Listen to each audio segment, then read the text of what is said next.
আমার সাথে পড়ুন, বিসমিল্লাহির রহমানির রহিম। আস্তাগফিরুল্লাহ রব্বি মিন কুল্লি যামবিন ওয়া আতুবু ইলাইহি লা হাওলা ওয়ালা কুওয়াতা ইল্লা বিল্লাহিল আলিয়্যিল আযীম।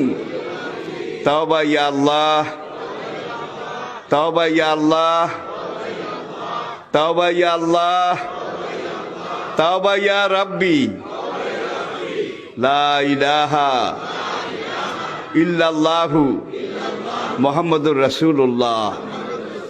আল্লাহর কসম, পিছনের জীবনে সব গুনাহ আল্লাহ মাফ করে দিয়েছে এই তওবার কারণে, সব মাফ করিয়া লাইছে।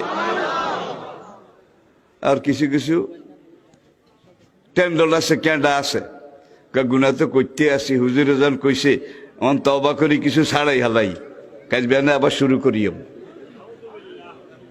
এদের তওবা কবুল হবে না। মনে রাখতে হবে, তওবা করছি শাসা হলে হালা কইছি